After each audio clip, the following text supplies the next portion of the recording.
The digital blow landed at 3:42 a.m. Caroline Leavitt shot awake to the relentless buzz of her phone vibrating off her nightstand. At first, she feared a national security alert. After 3 months as Trump's press secretary, she was trained to treat late-night notifications like battle alarms. But this wasn't a crisis briefing. It was a social media firestorm. Her screen overflowed with alerts, all pointing back to one viral post. Elon Musk had taken aim. Karoline Leavitt should stick to spinning tales instead of pretending to understand energy policy. Her EV subsidy analysis sounds like a freshman poli-sci essay. Embarrassing for the White House. The post had been live for only 17 minutes and already racked up more than 50,000 likes. The internet was on fire. Jesus, she muttered, sitting upright, suddenly wide awake. Just yesterday, under the harsh lights of the White House briefing room, she'd outlined the administration's plan to scale back electric vehicle subsidies. She had felt confident, prepared by weeks of drilling with the economic team. The administration believes in fair competition, she had explained. The current subsidies heavily favor big manufacturers who no longer need that level of support.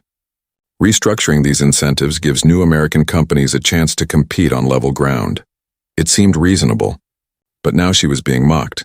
Dismissed as if she were a clueless millennial handed power she didn't earn. As coffee brewed in her small apartment, Caroline scrolled through the comments. Musk's followers piled on. When your press secretary gets schooled by actual innovators. This is what happens when you put kids in charge. The sting wasn't just personal, it undermined her credibility and the policy she had worked hard to defend, her deputy called. You've seen it? I've seen it, she answered, forcing steadiness into her voice. Morning shows are demanding statements. What's our response? There isn't one yet, he admitted. The cabinet's split. Ignore it or fight back. The president hasn't weighed in. Caroline looked out her window, her reflection merging with the Washington Monument in the distance. This wasn't just about her. It was about the administration, the policy, and the principle of being taken seriously. By 7:15 a.m., she was back at the White House. The president summoned her immediately. Quite the show Elon's putting on, Trump said, irritation flashing. His post has more likes than my policy announcement. Caroline pushed for a response. If we stay silent, his framing wins. It undermines confidence in our policy. But Trump shook his head. We're not giving him oxygen. Stick to the policy. Deflect if asked. One line, then pivot, she nodded, masking her frustration. She would take the hit. Hours later, the briefing room overflowed with cameras and reporters. She delivered her prepared remarks. Then, as expected, the question came. Miss Leavitt, do you have a response to Elon Musk's criticism? She had rehearsed the president's line. The administration remains focused on policy, not social media commentary. But then, a memory surfaced, her father's voice from childhood. Never let someone else's opinion define your reality. She steadied herself at the podium. The administration remains focused on substantive policy, not personality conflicts, she began. Then she went off script. That said, let me correct a mischaracterization. Yesterday's policy briefing was based on months of economic analysis, industry input, and alignment with the president's vision for American manufacturing. Mr. Musk is entitled to his view as a CEO who has greatly benefited from subsidies. But disagreement over policy doesn't mean misunderstanding. It means we're willing to debate the future of American industry on facts, not insults. The room fell silent. Reporters scribbled furiously. Her deputy froze at the side of the stage, realizing what she'd done. Caroline had ignored the script and chosen to stand her ground. Economic philosophy does a disservice to the public discourse. The room had gone completely silent. Reporters frantically taking notes or signaling producers. The White House welcomes robust debate on the merits of our policy positions. We believe the American people benefit when that debate focuses on substance rather than personal attacks. We look forward to continued engagement with all stakeholders, including Tesla, as we work to create a competitive landscape that serves the broad interests of American consumers, workers, and innovative businesses of all sizes. She took a breath, then continued with remarkable composure. Now, regarding the specific policy framework I outlined yesterday, I'm happy to elaborate on any aspects that require clarification. The briefing room exploded with follow-up questions. But Caroline maintained control, calling on reporters methodically while steering the conversation back to policy substance. For the next 45 minutes, she fielded questions with a depth of knowledge that belied Musk's dismissive characterization, explaining economic multiplier effects, labor market implications, and competitive market theory with the confidence of someone who had spent years studying these issues. By the time she concluded the briefing, she had effectively transformed the narrative from press secretary attacked by tech billionaire to a substantive debate about economic policy approaches. It was a masterclass in communications, management redirecting rather than responding. She had directly defied the president's instructions. "You went off script," Mark said flatly as they walked briskly back to her office. "I redirected the conversation to policy substance. That's not how the president's going to see it." "Maybe not initially," Caroline conceded, "but the outcome speaks for itself. Check the coverage." In less than an hour, we shifted from Musk attacks White House to White House defends economic vision. Her confidence wavered when she entered her office to find the chief of staff waiting, expression grim. "The president would like to see you," he said without preamble, "as soon as you've prepared the media monitoring report on your briefing performance. He wants the complete picture before your discussion." The message was clear. Document the results of your insubordination before facing the consequences. For the next hour, Caroline and her team compiled analytics on the media response. The story had changed dramatically. Musk's post had generated a storm of attention, but her measured response had redirected the conversation. Business publications were dissecting the actual policy framework.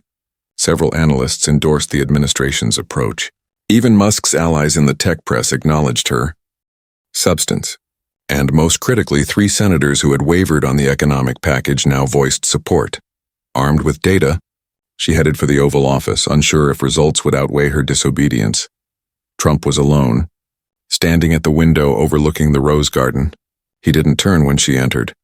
"Sir, I've prepared a complete analysis of the media response," she began, offering the folder. "I watched it live," he said, turning at last, his face unreadable. "You directly disregarded my instructions." "Yes, sir, I did. There was no point denying it. I told you not to engage, to deflect and move on." "You did, sir. Yet you chose the opposite." Caroline drew a steady breath. "Mr. President, I reframed the conversation. I didn't attack Musk, I elevated the discussion to policy. The result is positive coverage for our economic agenda and renewed support from key congressional allies." She extended the folder again. "The data supports this approach." Trump studied her for a long moment before finally flipping through the report. The silence stretched painfully. "You took a significant risk," he said at last. "If this had failed, it wouldn't just be your reputation. It would be our entire economic agenda." "I understood the stakes, sir. And you believed your judgment outweighed mine. I believed the circumstances required recalibration." Deflection would have looked evasive. Reporters wanted a direct response. He closed the folder, leaned back.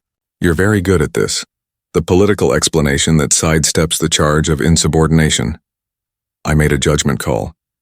If it was wrong, I accept full responsibility." Trump's tone softened slightly. Senator Langford called. Said your explanation of multiplier effects was the clearest he's heard. He's bringing 2 colleagues on board. Caroline stayed silent, uncertain. "Musk hasn't responded," Trump added. "His silence usually means he's been hit where he can't counter." He leaned forward sharply. "But don't mistake this for vindication. The chain of command exists for a reason. You defied a direct order. That cannot become a pattern." "Understood, sir."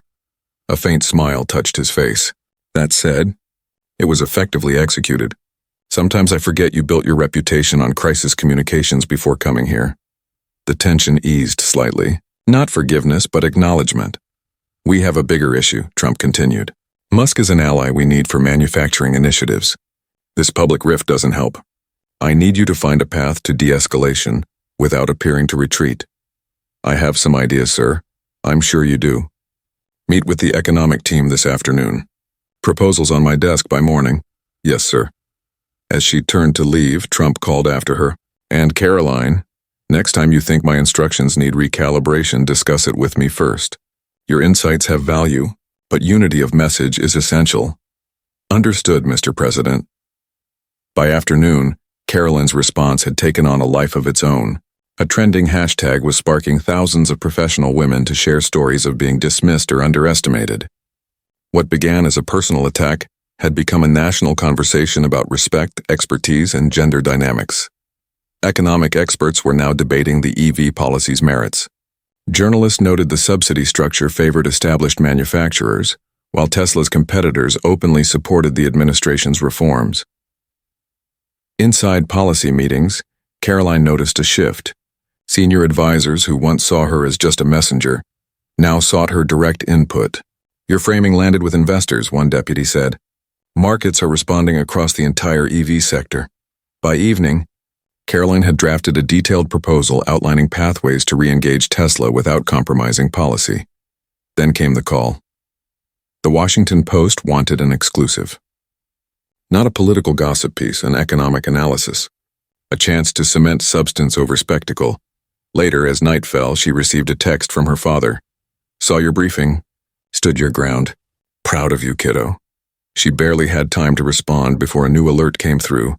Musk had finally broken his silence. "Still disagree with the policy, but credit where it's due. Caroline knows her material. Always appreciate substantive debate over personal politics. Open to discussing further." It wasn't an apology, but it was the opening she needed. Exactly what the president had asked for. Within minutes, Trump was on the line. "I saw it. Good work. Proceed with the interview. Keep it policy-focused. No victory laps." "Yes, sir." And just like that, what began as insubordination had transformed into opportunity. Caroline had refused to be diminished. She had stood her ground and proved that substance could rewrite the story. "Got it. I'll rephrase your script to make it tighter, more natural, and free from extra AI-style filler words, while keeping the intensity and flow of a political drama. Here's a cleaner version. Rather than a genuine opening for dialogue, why are you sharing this with me?" Caroline asked, suspicion rising. "Because there's a bigger story. How corporate interests shape public discourse and policy. I'm gathering perspectives before publishing. And when exactly will you publish? That depends on what other sources provide. But soon." Caroline chose her words carefully. "I appreciate you reaching out, but I can't comment on alleged private communications I haven't seen. The administration's focus is on building effective policy for the broader economy, not personality conflicts or media narratives.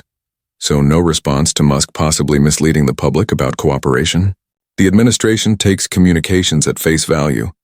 Actions speak louder than words or leaked messages." When the call ended, Caroline immediately phoned her deputy. "We may have a complication with Tesla. The Journal claims they have internal communications suggesting Musk's conciliatory post wasn't sincere. Verified?" "Not yet. Could be real. Could be an attempt to stir the pot. Either way, we need to be ready before tomorrow's interview." "Alert the chief of staff?" Caroline hesitated. If she escalated unverified info, it could backfire. If she didn't and it broke, she'd be blindsided. "Not yet. Reach out to Treasury. See if they're hearing the same signals from Tesla's legal team." For hours, her team quietly assessed the Journal's claims without alerting Musk's camp or senior White House leaders. By midnight, they had enough evidence to take it seriously. A contact at Tesla reluctantly confirmed there were internal discussions about shaping the narrative while holding policy objections. Now Caroline faced a choice. Continue with the interview as planned, subtly factoring in this knowledge, or alert the president and risk derailing broader progress with unconfirmed intel. Standing at her mirror, her exhaustion written in dark circles beneath her eyes, she weighed her options. The safest move was to call the president. But waking him at midnight over corporate spin? Risky. She decided to proceed, adjusting her approach to emphasize policy substance and measurable outcomes, avoiding any reliance on Musk's apparent goodwill. If he was playing a PR game, the best counter was relentless focus on facts. Sleep came fitfully. Morning arrived too quickly. Her next statements would be dissected by the administration, industry, and public alike. As she dressed in a navy suit projecting authority, her phone buzzed. Bracing for bad news, she instead saw a hashtag exploding overnight. Thousands of women sharing stories of resilience and success. What began as a personal attack had sparked a cultural conversation on respect for women in leadership. Later in the press briefing wing, reporter Michael Schreiber greeted her. Miss Leavitt, thank you for making time. The administration values the chance to clarify our economic framework, she said, setting the tone. This is about substance, not drama. For 45 minutes, she laid out detailed EV policy mechanics, industry impacts, and the vision for a competitive clean energy sector. When Schreiber raised Musk's shifting tone, she was ready. The administration welcomes serious engagement from all stakeholders, including Tesla. Musk brings valuable expertise. While we may disagree on mechanisms, the shared goal is American leadership in clean energy. He pressed. He once told you to stick to spinning. Now he praises your expertise. How do you respond? I focus on policy, not personalities. The real issue is creating frameworks that drive innovation, competition, and growth. And if his conciliatory post was just PR, I judge by actions, not speculation. Our door remains open for genuine policy dialogue. The interview concluded with clarity and control. Schreiber remarked, "You've turned what could have been another Washington drama into a serious policy discussion." "That's rare. That's the point," she replied. "These policies affect businesses, workers, consumers. They deserve more than sound bites." Back in her office, new developments awaited. Tesla had announced an EV policy summit in Austin, inviting administration officials, industry leaders, and Caroline herself as a featured speaker alongside Musk. It was both an opportunity and a trap. Recognition of her expertise, but on Musk's turf. "The president will need to weigh in," she said. "He already has," her deputy replied. "He sees it as a chance to show constructive engagement." His words, "She created this opening. Let her see it through." The challenge was clear. What began as crisis management had become a high-stakes leadership test. Preparations began immediately.